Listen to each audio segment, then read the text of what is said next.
Welcome to Testimony Mountain. It's my joy to have Veronica Swift with me again, and we're going to be diving into some very interesting topics that have been on her heart and on my heart recently.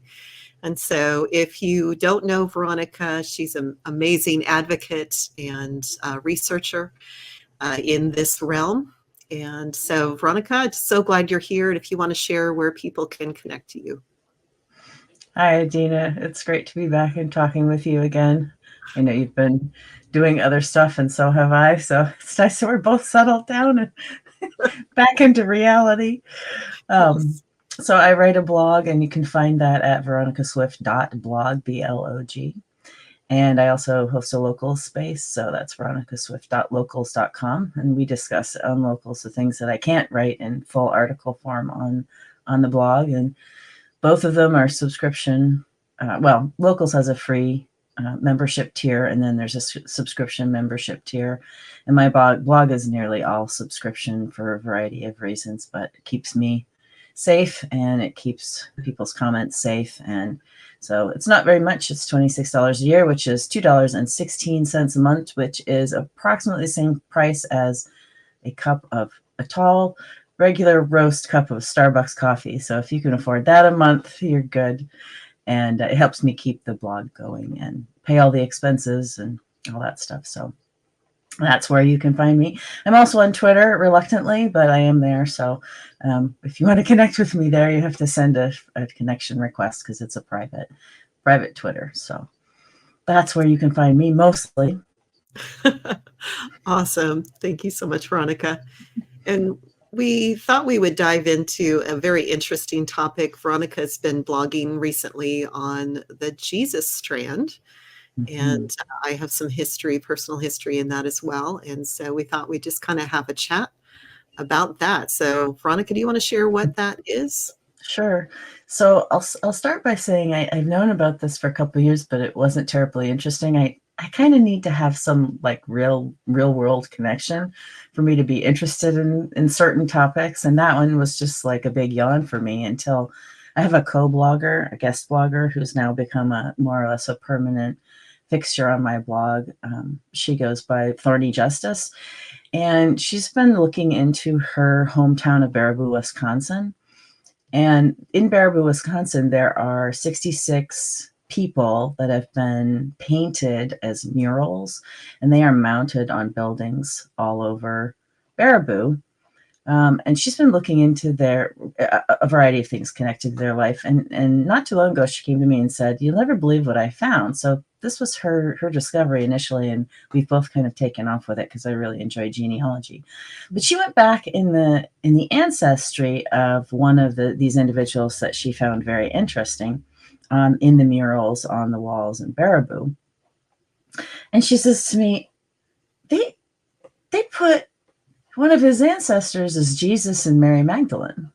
So in a major database for genealogy in the United States, and there are basically two of them, so this is one of the two, they have literally done all of the ancestors, and it's between, I mean, it can be anywhere from 30 to 40 generations back for most people who are alive today.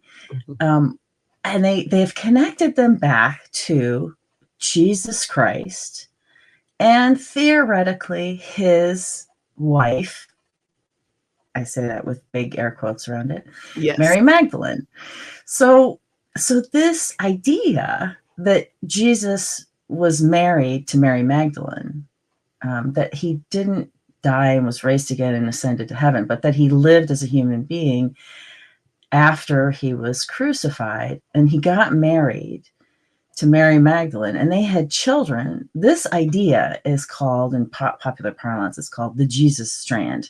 Strand as being he was conceived by God, and he only has one strand of DNA, I think is the reason they call it that, from his mother, and none from quote unquote his father, which I have a big issue with to start with, but that's the whole idea anyway. So this is a very common theme within the Luciferian Brotherhood and the occult in general, is that Jesus and Mary Magdalene had kids, which kind of blows my mind. especially the depth to which they've gone into it. Because once I started looking into it, I'm like, wow, and huge eye rolls, because the information that they've put together surrounding it is gigantic.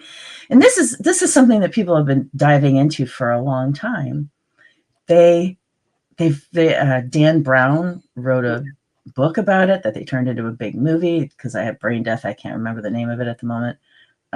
Gigantic movie, yeah, connected to all this information. Lee Bagnier and Lincoln, I think, are three guys who wrote a book called Holy Blood, Holy Grail, which is tremendously bad reading and really hard to make your way through. If you're a logical person like I am, I go off on 1,200 different tangents with things that you can't figure out why they might be related. But that's a big book. And also more recently, also in pieces here and there, Gary Wayne put together a lot of information in his book, The Genesis 6 Conspiracy. The first one, he's got a second book out now, but I've only read the first one. Read, I say, in parts, because I tend to read in sections, and it's big. It's big, and there's a lot of references and a lot of different chapters to kind of the same thing. So I actually turned his book into a searchable text on my computer, so I can find what I need to find when I need to find it. Yes, it's a strategy if you like to find things. I went off of. I was tricked with this book because I got it on Kindle and I had no idea it was so big. And, I was watching the percentages, read, and it was like, hey, this is staying down really low. How many pages are in this book? And it was like, oh my. It's thick. It's really thick. And he's got a lot of things in there. And he uses, I have to say, anybody who writes, I have a big heart for anybody who writes, especially difficult stuff like he tackles. But I also have a big heart for people who have pity on those of us who don't know all the terminology. So it's also challenging terminology, because he uses words that are very familiar to him and not very familiar to the rest of us. So that brings me to this idea of sangreal, Sangreal. So holy blood, royal blood. There's also a couple other terms that are connected to this Jesus, Mary, Magdalene ancestry and descendancy. So things like desponsy, Desponsyi, that's a word that you'll see a lot connected to the descendants of Jesus, supposedly. So yeah, there's it's quite something to kind of dig through and try to figure out. So when I'm in this database, and I had to get tutelage from Authority Justice on how exactly to do this, because it's not the easiest thing to figure out how to do. But there is a way that you can click backwards in someone's ancestry, starting with a living person, or their parents or grandparents, whoever's most recently passed away, because these databases don't index living people. They're not available to the public. So you have to start with someone who has passed away. And usually that's a parent or a grandparent. You could take that, if you can find them in the database, then you can click backwards and see if any of their lines go back to Jesus and Mary Magdalene. And I got real curious about a bunch of different people. And I've looked up a lot of folks since she discovered this. And we have found some really interesting stuff. So virtually everybody that I've looked up that is in the Brotherhood so far, I have found them connected back to Jesus and Mary Magdalene, which includes you. Yes. And it wasn't a shock to me, because I had some memories, and I might share those in a minute. But, I want to be clear with listeners, is that Veronica and I do not believe that Jesus was married and had kids. We believe this is, made up by the Brotherhood. But they went to quite elaborate lengths to perpetuate this, and so it's just very interesting, to ponder what are their purposes, and what is their ultimate end goal in all of this. So anyway, it's very fascinating. Yeah, it is. And those two last questions are really important. What is their purpose? and I don't think that's been fully let out yet. I do believe there is a purpose, and the amount of time, you have no idea. I'll just say I've been doing genealogy for a really long time, most of my life as an adult, and there's a lot of work and a lot of time. So literally, I've been in these databases for over a decade, hardcore, every day. Sometimes, I mean, before I started writing, I did that probably for a decade. That was my interest, and my sort of purpose was entering records for people that I had scrubbed from newspapers in various places. So I have experience in this, and I have never seen anything like this before, because going backwards in an ancestry is not easy, especially as an American. And most of the people that I've looked up are, were born in the United States. So far, I haven't ventured out to other countries yet. People are born in other countries, but to go back to, say, the late 1700s or the early 1800s with modern day records is not difficult. But going back further than that is difficult.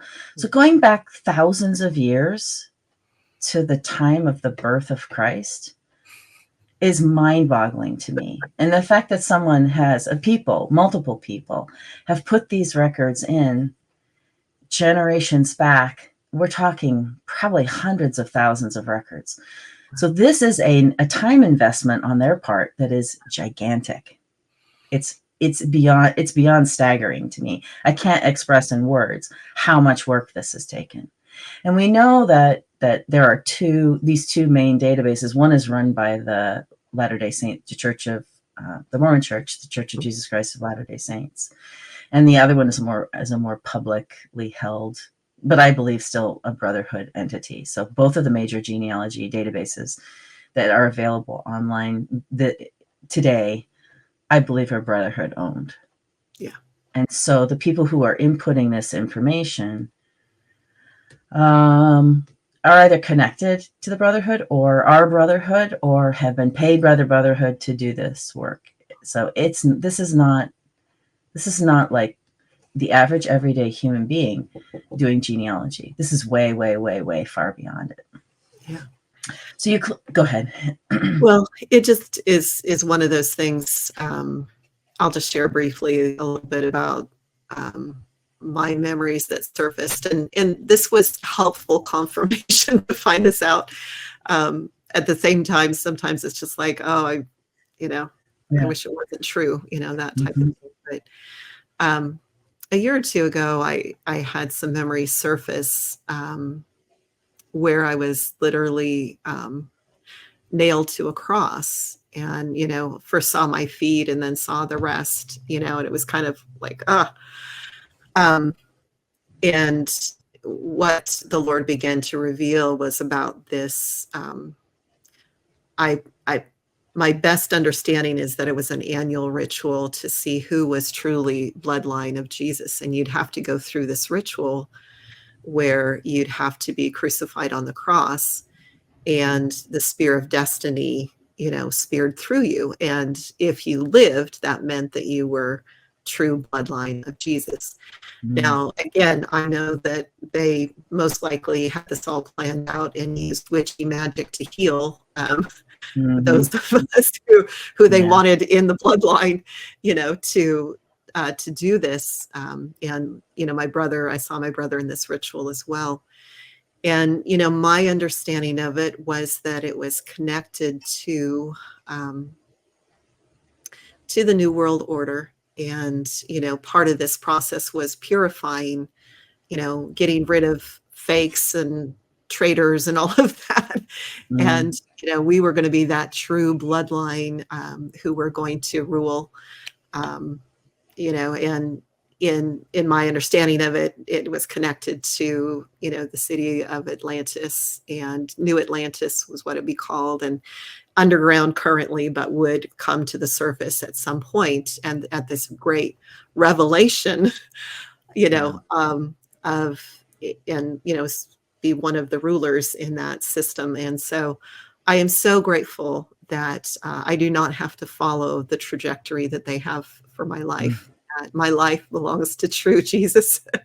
Yeah. And that his blood breaks off, all the ties to, that system. So anyway, that's my background. Yeah, that's first of all, that's astonishing to know that they do this to people, like literally nail them to a cross in a ritual, and then expect you to heal and survive and come out of that and be okay. That's astonishing. I mean, we knew, I knew because I had listened to Jesse Zaboter talk for years now, that they did that to individuals in rituals for promotion Yeah. within the system, to the grand high priest. She was talking about a grand high priest promotion ritual at that point, where they nail them to a cross and they go through an entire ritual and get speared, and they have to heal themselves to, I guess, continue on or be still considered for the job, quote unquote. Mm-hmm. But knowing that it's done to other people, just kind of, it adds a level to me of just astonishment and sadness that they would do this to I'm assuming you were a child. I'm assuming that. Actually, in the memory, I had a nearly adult body, so it would have had to at least been teenage years. Wow. And so, but I think that it fits in with the kind of religious programming, of the miracles. And so, like, of Right. course, if you have the genetic code of Jesus, then, you would have the ability to heal yourself or, Right. whatever. And so What a deception. yeah. That the ability to heal is within, but only the genetics of Jesus. Yeah. That And adds a, yeah, go ahead. And in processing with the Lord, it took some time even to deal with those parts, because they were kind of like Saul of Tarsus, where they were like, but we did this, for Jesus. This was for, and having to just explain to them to understand, no, this is the twisted counterfeit. This isn't, what true Jesus, does. Yeah. The twisted counterfeit is a good way to put it. I mean, in the fact that they they have actually embedded this in a genealogy database also. Yeah. Is kind of mind-blowing. Now, to get that far back, you'd have to have some kind of records. Where, it just, I can't believe that they have records back 2,000 years that are that good. So how they've managed to do this and haven't, and one of the things that, you can look at this database and say, well, they haven't deleted those records. They haven't put a lock on them. They haven't done anything to them. They're there, and people are fighting over them. And it's kind of, there's no oversight for any of this, which actually is annoying to me as someone who's done so much work, really scouring records to find actual records to put in, to make sure that at least my lineage and anybody else's I've worked on is actually correct to the best of our ability. Then to see this go back 30 generations and to all sorts of different things is kind of mind-boggling. Now, I will say that I think that there's a fair chance that if there are a lot of royalty or high-profile individuals, famous people, that those kinds of records are more likely to have been kept than if you were a peasant or an average person or a low class person.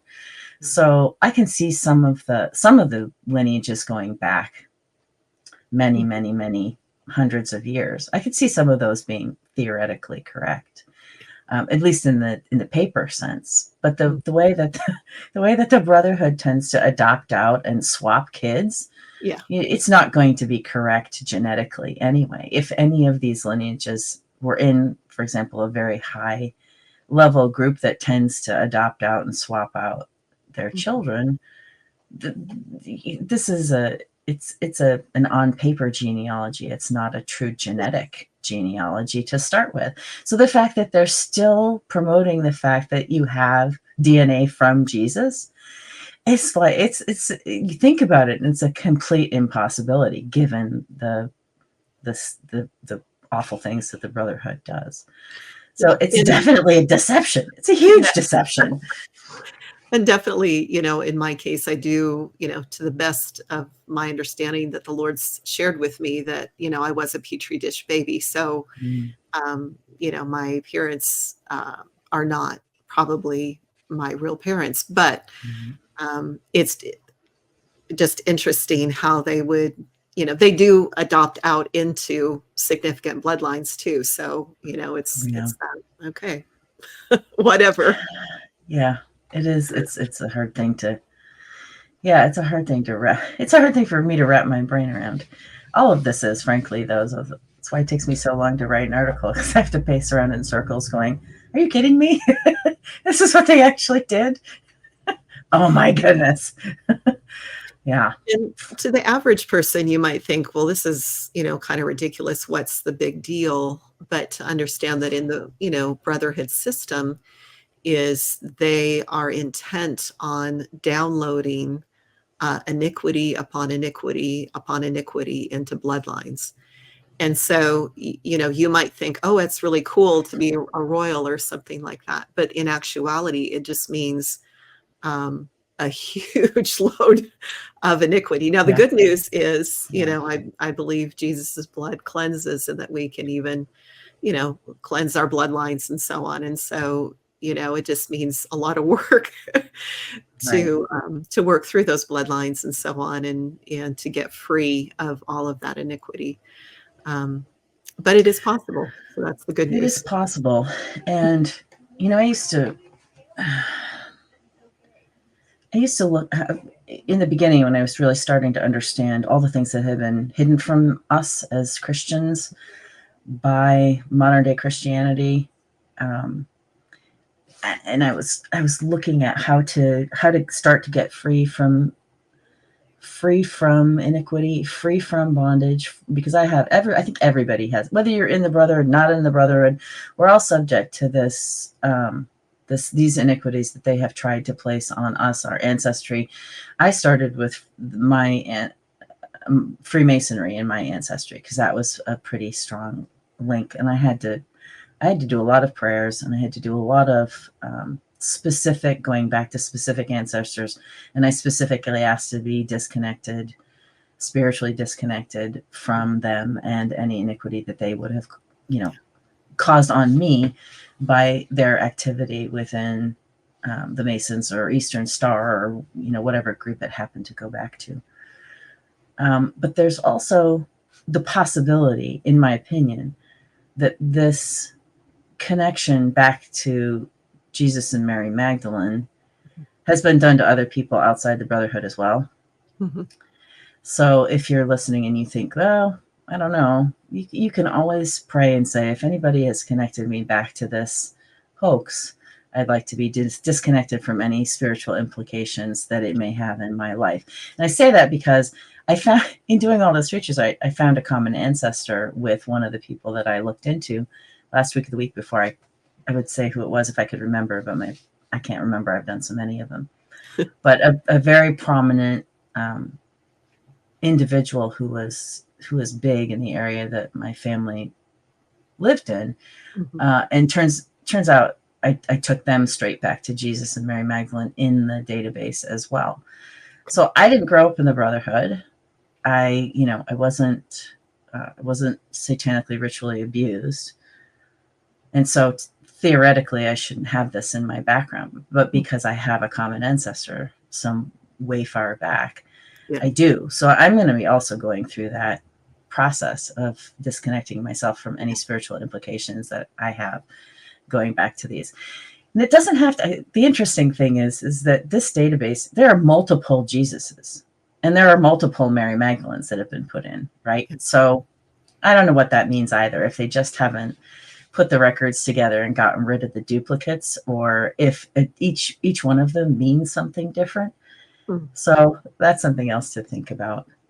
Which Mary Magdalene and Jesus are you connected back to? How many are there? I haven't counted them all yet. I don't know how many they've got in this day. I've run into at least 4 with different names on them.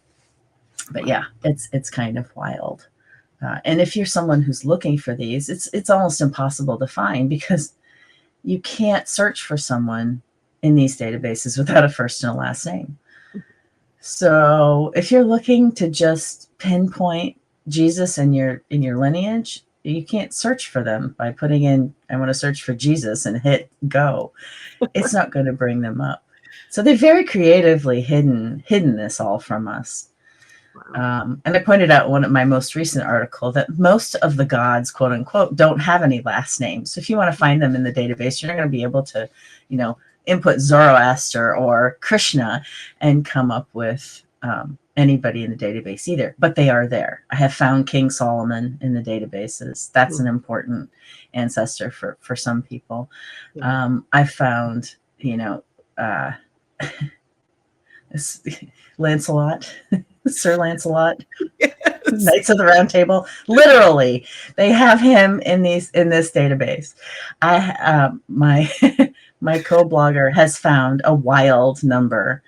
The sheriff of Nottingham is in this database, and I didn't know until recently that the whole Robin Hood mythology is also really important in the Brotherhood. Yes. So it's huge, and I didn't really understand that, but yeah. So having the sheriff of Nottingham, I'm just waiting until I go back and I actually find Robin Hood listed. I'm looking forward to that day. So I have a feeling somebody's got him in here. Maid Marian, is she your great grandma? I don't know. So yeah, there's a lot of wild stuff, and there's. It seems like I read somewhere where they made connections between Jesus Strand and the Arthur legends and all of that. So I don't know if you've seen that connection or not, but yes, I found that as well. I kind of didn't want to bring that up because that's a whole other ball of wax. But since you did, yeah. So King Arthur is in the database as well, and in the one.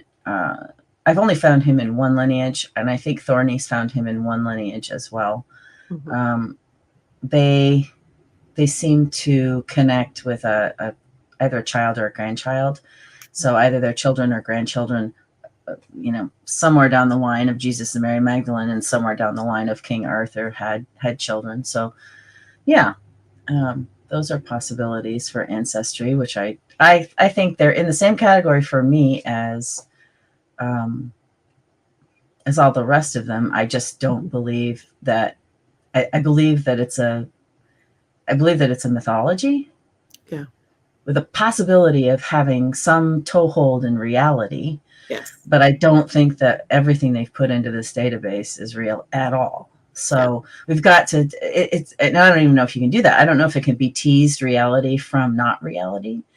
My current thought, and I could be very wrong in this, but my current thought is maybe this Jesus was real, and maybe there was a woman that they named or renamed later on, Mary Magdalene, and that people could be descended from this pair, but I don't believe it was the real Jesus of the Bible. And I'm not sure I believe it's the King Arthur of reality, or the King Arthur.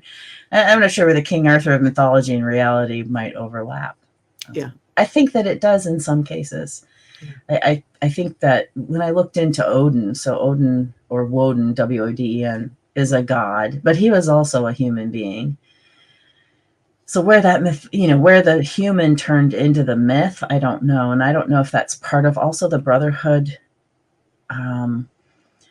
creation of an immortal human. I don't know if he was a Brotherhood member who decided to go through the process of obtaining immortality, and then that's where he turned into a mythological human being. I have no idea. So at some point, I think someone will have some fun teasing that out and thinking about it. I was just thinking about one of Odin's sons in Wikipedia, which I hate, but it's somewhere to start.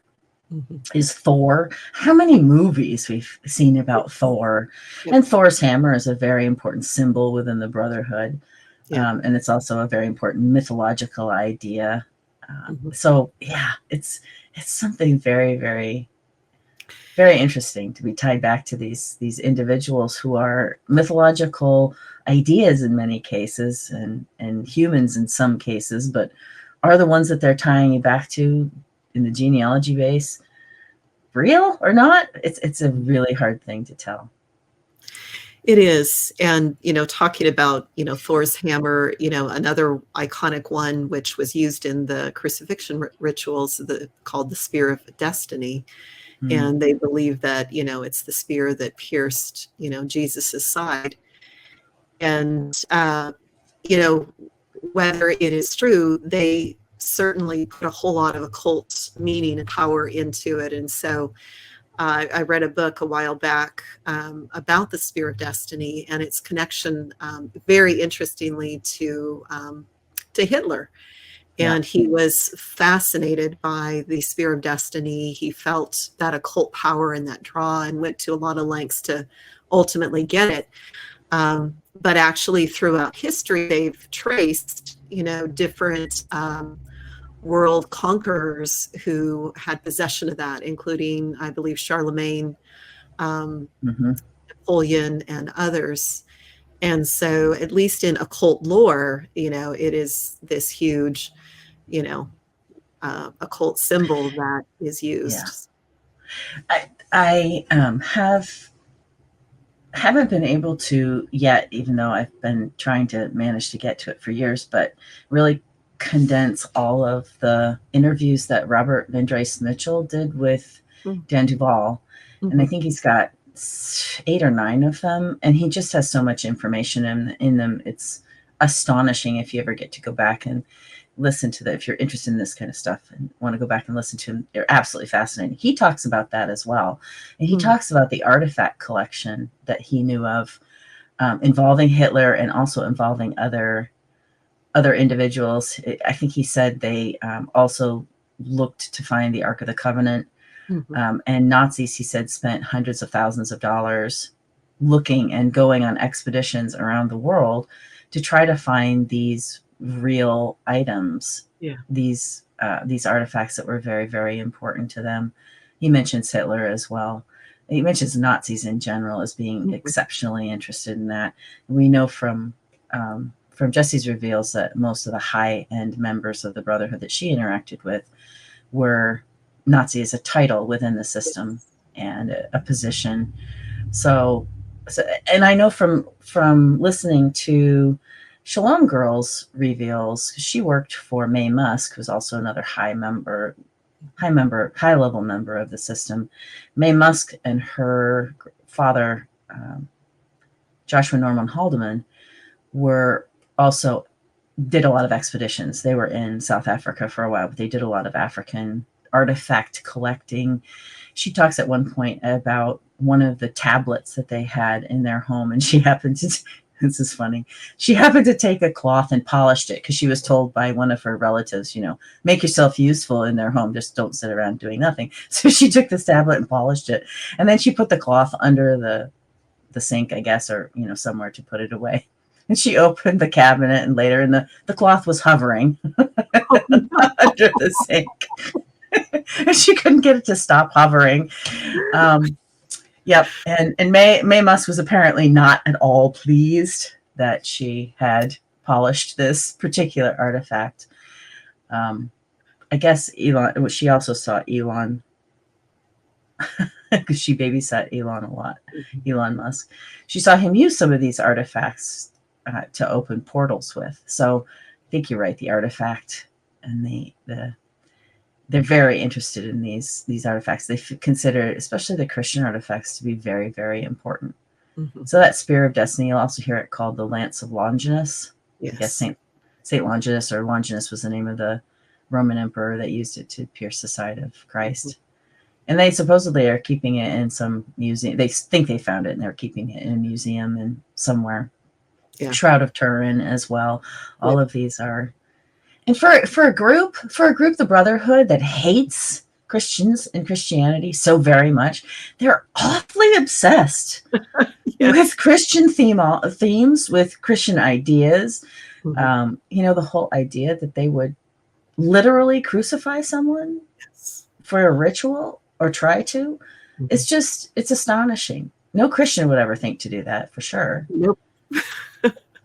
They just take it all and invert it and make it so perverted. It's crazy. And that's the beauty of true, I don't like the word religion, but it's true relationship with the true God, that I don't need artifacts.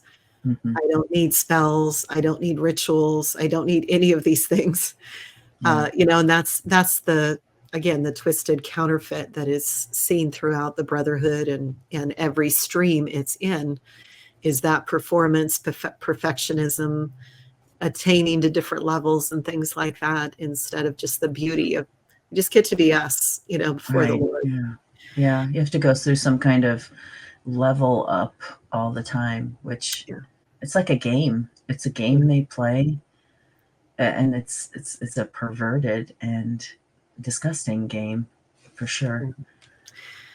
And I have to say that, getting the information that you gave me about, my lineage, that was kind of shocking, but confirming, and just journaling with the Lord. And, it was this struggle because in one sense, I've always felt that I was chosen and special. And in my presenter life, I've never struggled with self-esteem issues, which is unusual for survivors because usually they have all kinds of shame and all that. And, the way they programmed me for this role, was really always feeling that I was special and chosen and royalty, and not that I'm better than others, but just this place of, I know who I am, and I'm meant to lead, and I'm meant to do all of these things, and just the natural who I am, and, but having the reality of it come, there was this place of, I just want to be a normal person,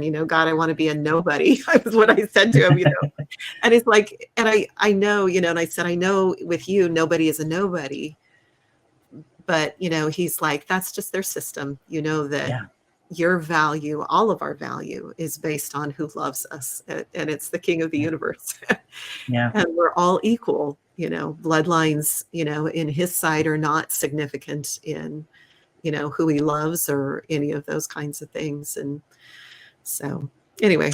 That's for sure. I mean, even when you think about, I got to thinking, they've made a lot of fuss about genes and genetics and certain genes being more important than other genes, but they're not half as important as epigenetics, which, if you've ever read anything on epigenetics, you can turn genes on and off.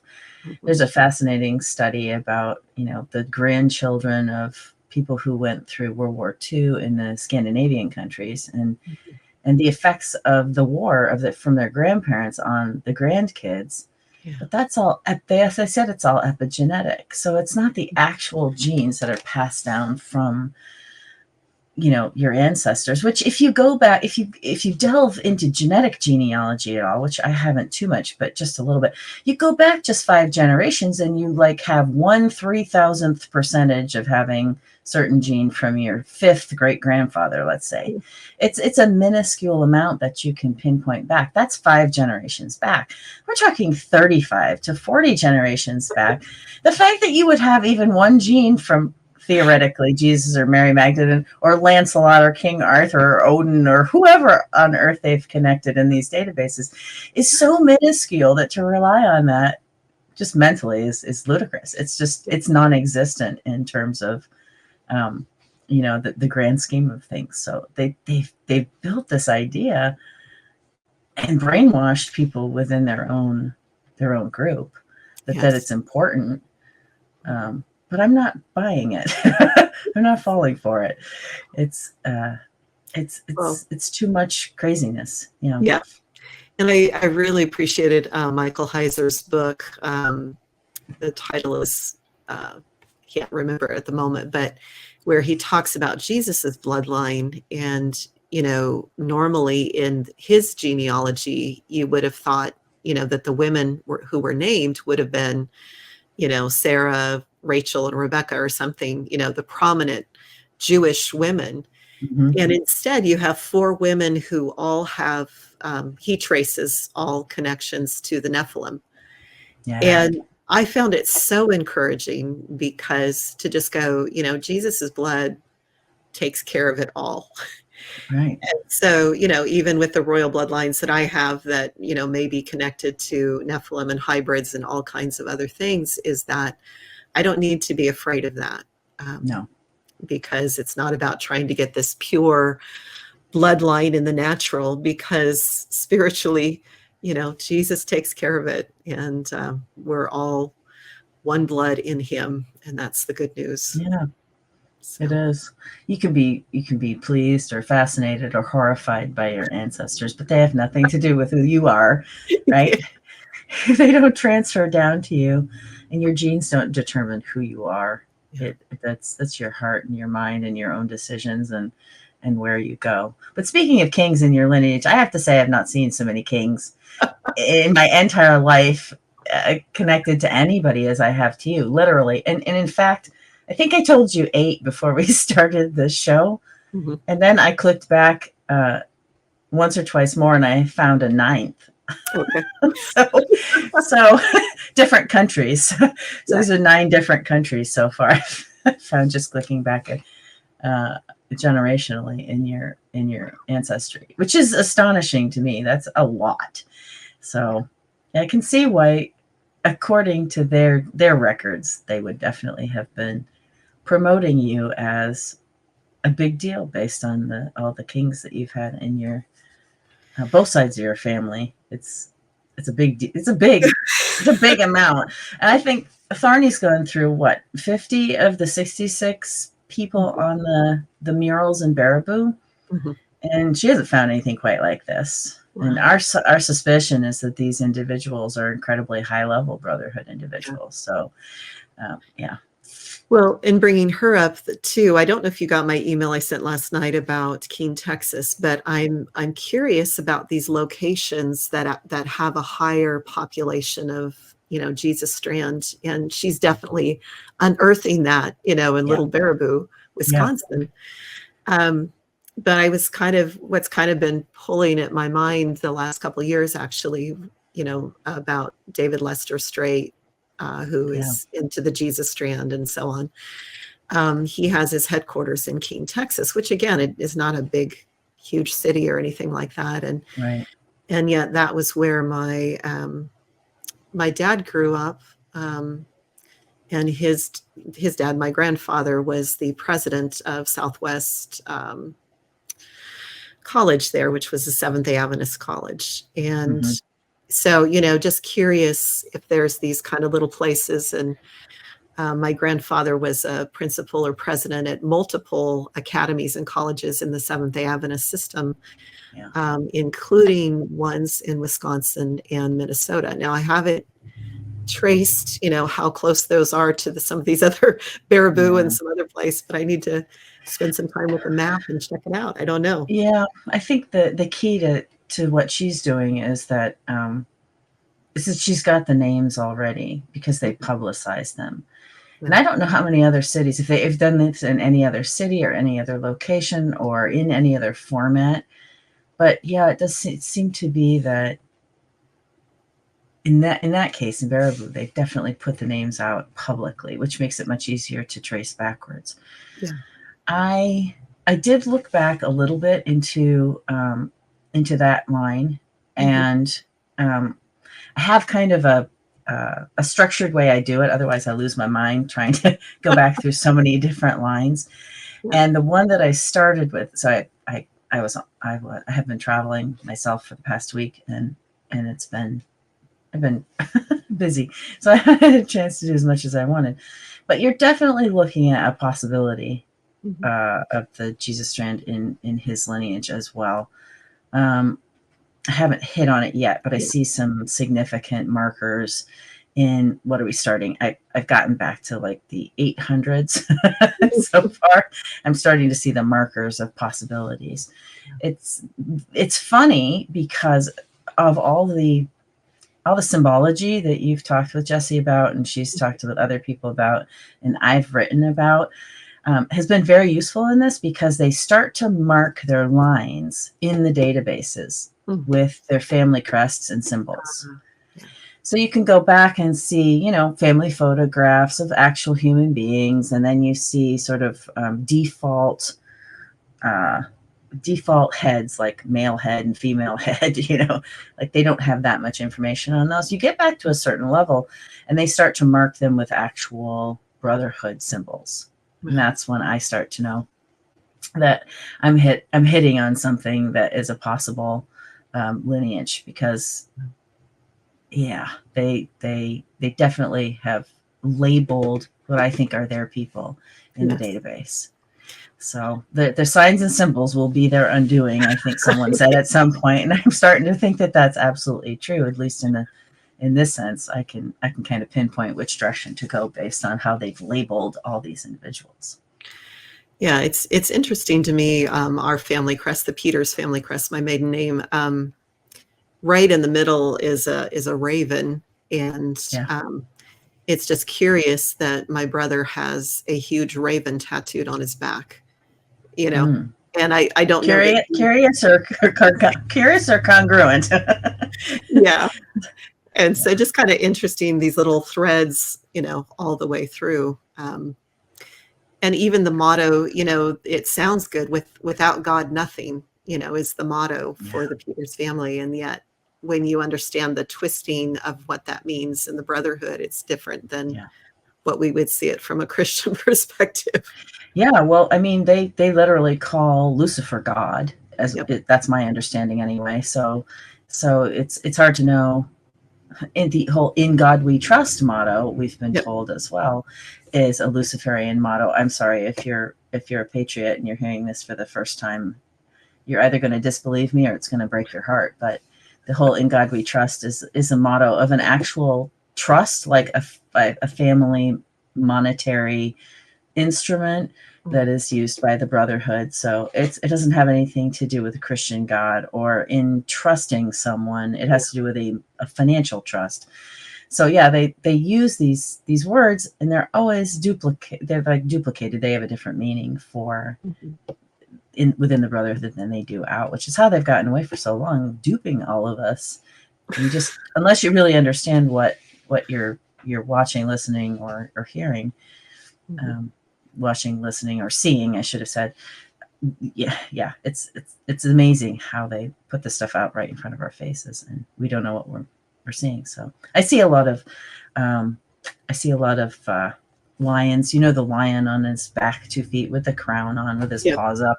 That's a Brotherhood symbol. I see that frequently. Well, you see it on crests, but you also see it frequently in this database. And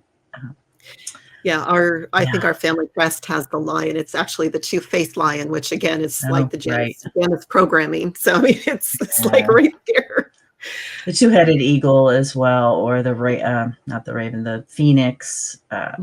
All of those are Brotherhood symbols. And I wrote an entire post on the phoenix symbol, and I have a lot of symbology posts on my blog as well. If you're ever interested in the symbols, you can go back and look at those, because they really are the key to starting to understand what you're looking at when you come across it, instead of just saying, oh, well, yep. So I think we're going to see a lot more info come out about the Jesus Strand individuals and information connected to this, because this isn't the end of it.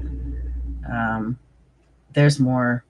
There's much more, I think, that I've even been told, attached to this, and it's a lot more important than Thorny and I ever would have imagined, especially when she started looking into it. So this is something we're probably going to follow even more along the line. And I may do a couple other write-ups on what I found. The most recent one that I did had to do with Kurth Barker's ancestry. His books are really important. I recommend that everybody read them if you're interested in the Brotherhood. Reading at least his 2 main books. One's on cannibalism and blood drinking, which is not as bad as a book as it sounds. And then he has another main one that I can't remember the name of. His main story. His main story is astonishing. Yes. And really important, and not really brought out as much as some other more, I don't want to say popular, that's not the right word, but some of the more well-known individuals who have talked about their experiences in the Brotherhood. So But in his story, yeah, he was prized because of his ancestry. He was told he was prized or overheard that he was an important individual for the Brotherhood because of his ancestry. It sounds like you were told that as well. Jesse was told that as well, and a lot of people have been told that their ancestral connections are what make them important. There's another interview recently. Alandra Markman was interviewed by Annika Lucas on YouTube. Mm-hmm. And I wasn't familiar with Alandra's story, but he was also told that his lineage was really important. And not just that, but his lineage was important for certain rituals, black magic rituals that people wanted to do. So there's a lot of connections that just start to come together like these puzzle pieces that you build up into a picture that doesn't look like much at the beginning, but starts to make a lot of sense once they all get put together. Yeah. And that's, a lot of people who don't believe in this, they'll hear someone say, oh, this here, and, they'll just kind of poo-poo it. It's, oh, that's just, happenstance or whatever. But, if you really look at these things and you put all the puzzle pieces together, it forms a complete picture, that it may not make logical sense to us, but it does make logical sense to them. I think in the beginning, it definitely doesn't make logical sense. Like trying to introduce myself to this information in the beginning, I just had to kind of hold my mind open and say, all right, this is the information I'm being given. And it doesn't make much sense to me, but this is what they say. And after a while, it takes a shift in your mental construct if you've been born and raised outside of this system within the, average American life or average life of anybody around the world, I would imagine. Mm-hmm. After a while, you start to see their point of view and see the things that are important to them. And then it does make sense. So I think it's a process that anybody could really go through should they want to. Part of the reason I wrote the blog is because I really want this to be a process that is easier for other people than it was for me. This was not an easy process for me. I'm not a dumb person, but I felt dumb when I tried to start looking into this. It felt like I was learning a foreign language, looking at a foreign country, not just foreign, but like alien, as in, yes, UFOs and aliens and all that stuff that seems to also connect in.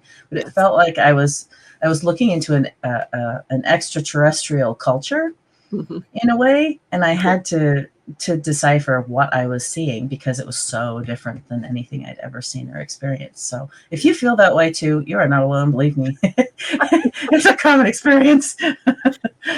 Well, and that's the thing is that, my journey with the Lord, I know that I'm hearing from him, and he's confirming things.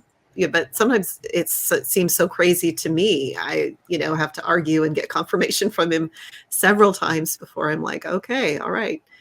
And then it's hard because there is a lot of disinformation that, gets sifted in to try to, deflect and devalue or, just make people think, that's crazy conspiracy theories and all that. But, I believe that the true Lord, Jesus, can show us and sift out what's true, what's not, what's programming, what's, all what's of that. Not. I do want to say in relation to that I have seen a lot of people say, well, Jesus told me this and God told me that. And it's in diametric opposition to anything that I've ever had information down. And so I think a lot of people could really use some work in that area. It's not something, developing a relationship with God, developing a flow of communication and a trust of communication. It's not something you really get instantaneously, or unless you're really lucky and that's the way it comes to you. But I think for most of us, it's a many decade process. At least it was for me. But I got started early in life because he started training me really early to trust him. And I don't know if that happens to a lot of other people or if it just happened to me, but it did happen to me. And so I've had years and years and years worth of, I don't believe you, I'm not going to do that. And then I see the negative results. Yes. Or, okay, I don't know why you said that, but I'm tired of the negative results. Therefore, I'm going to follow, what I'm being told. And then I sometimes you can see the reason why, and sometimes you can't see the reason why. And it took, it took decades for me to get to a point where I'm just like, I'm just not going where I'm just not going there because I know it's not going to be good. And sometimes I miss the mark, sometimes I miss the cue because Yeah. sometimes they're so very subtle.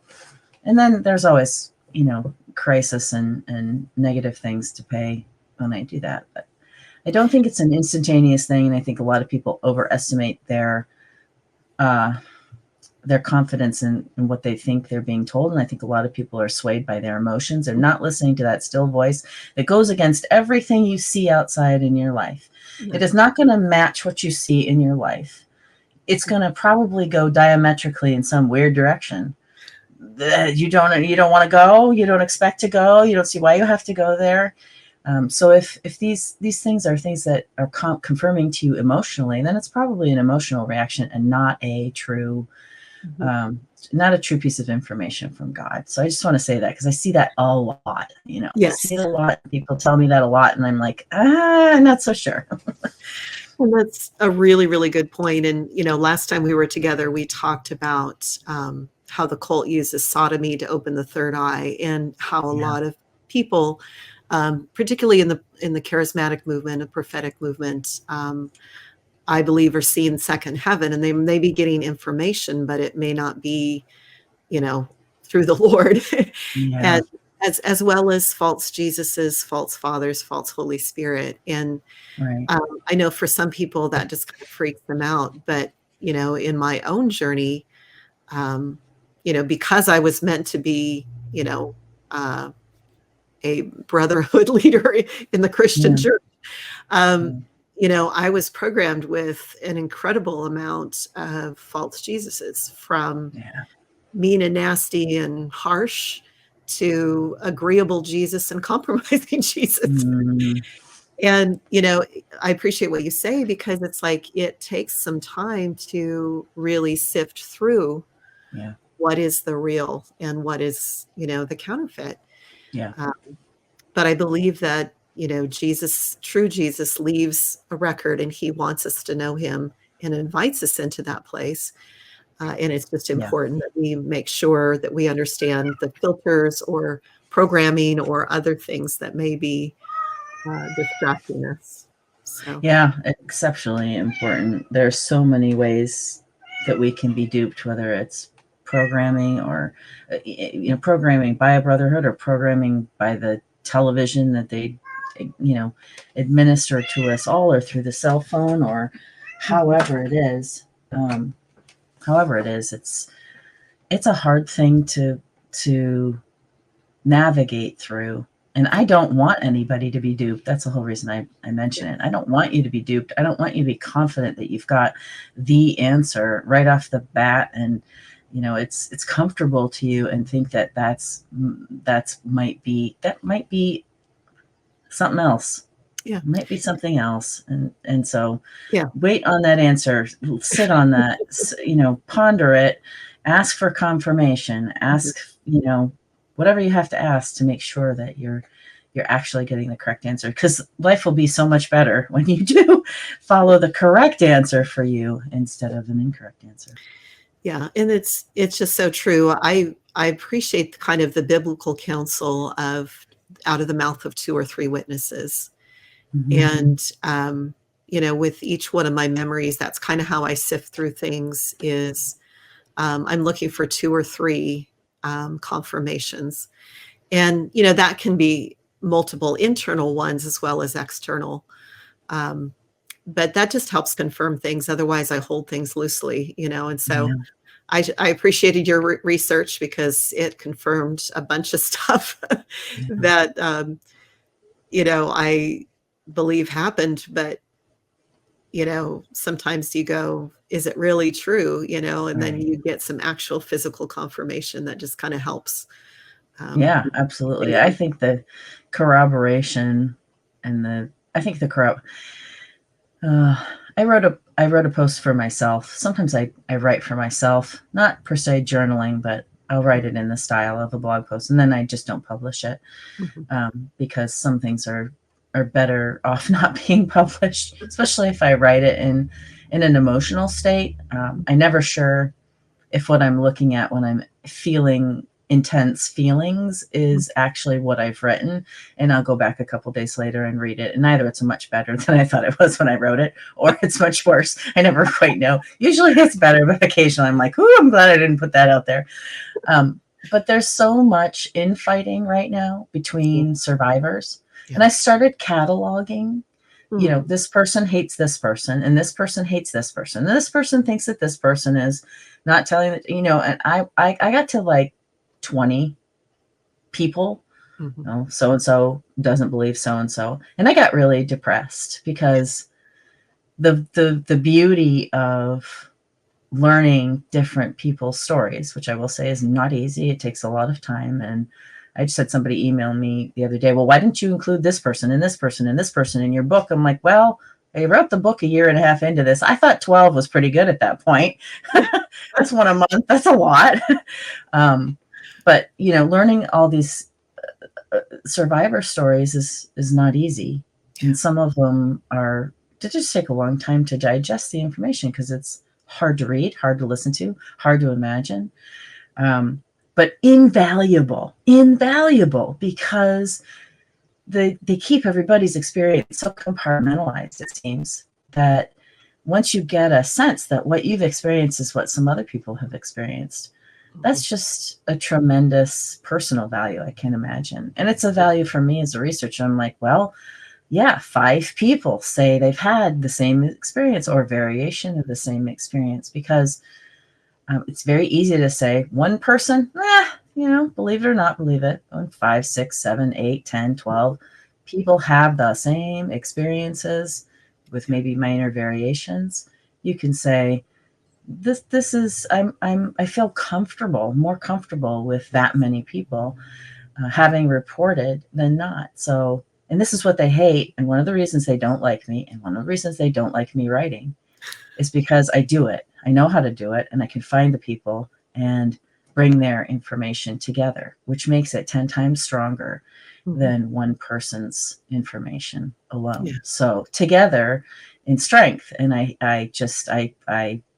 am incredibly saddened by all this infighting in the survivor community and the hatred. It's awful. It's just awful. You could make a strong case and bring the whole system down if y'all just got together. And I'm not speaking to you. I'm just kind of, you know, saying to the entire community, get over some of this, get on with it, and come together to bring them down, because that's totally possible. I fully agree with you, and that's my heart and passion, you know, is for survivors to be able to, you know, we have to get a certain amount of healing taken care of, because Yeah. they programmed us, I believe, to have that infighting and to be suspicious of each other and potentially to harm one another, you know. And so Yeah. I understand the caution in, you know, survivors connecting, but I believe that we are God's secret weapon, you know, to partner with him in bringing the system down. And so I I'm can't definitely, agree more. I yeah, could not agree more. And, you know, healing is important. You have to do the healing in the work. And that's the hard part. And that's the part they don't want you to get through. But it is possible. Hey, can I ask you, mhm, how would you recommend, because I'm in this boat now as well with you and a lot of other people, brotherhood and non-brotherhood, that they've connected us back to their Jesus and Mary Magdalene, whoever those poor people were, in reality or not. But I want to disconnect myself from that as well. mhm. What do you recommend? What do you recommend for doing that? What's the process? You know, there's definitely some good prayers that are out there. Amanda Byes has some excellent ones, and Joe Getzinger, Dan Duvall has some different ones. To me, we do these things relationally with true God. Hmm. And so in that place of connecting, having him show us what that looks like and how to walk through. Um, and one of the pictures, uh, it's one of those interesting things, is that a lot of times in the church, the way we frame it is, I've got to cut off from all of these yucky bad things. And I've saw this picture of, just as I was praying these, prayers of cleansing my bloodline, I saw this light from heaven just come down, and it hit me, and then it hit my bloodline in both directions. And, I believe that that's the glory of the Lord, is he wants to restore families. In Isaiah talks about restoring the foundations. And, I believe that is our own personal foundations, but also is about our bloodlines. Yeah. And, he created our bloodlines for a purpose. And, where past generations did not fulfill, I believe that as we walk out our healing, we can bring restoration to our bloodlines. And so, it's this process and this journey that doesn't have to be this, oh, yuck, I've got to get away from all this bad, evil stuff. But knowing that the power of God is so much greater, and that his blood cleanses and heals and restores. Yeah. And I believe that's the only reason I'm sane today is because I believe that. I don't know what survivors do who don't have true Jesus. Because to me, it's the only thing. Yeah. And so just encourage people. There's a lot of good resources out there. And, if you're out there and you want to connect, I'd be happy to connect and, walk with you through some of that. Yeah. Maybe we could collab on a post. I can put out a free post with some of the prayers on them. I think that might be a good next step. Because I think there's a lot of people who, Okay, good. Let's do that. All right. Well, this has been so great. Thank you, Veronica. I always love having conversations with you, and just fun to explore where the Lord leads us. So yeah, I agree. It's great to be here with you again and your audience. And blessings to you all, whether you're in the Brotherhood or out of the Brotherhood. And if you're in, we're rooting for you to be free. Yes. Yes. So thank you all for watching. Encourage you to like, subscribe, share, pass this along to those who this may bless. And we'll look forward to seeing you next time on Testimony Mountain.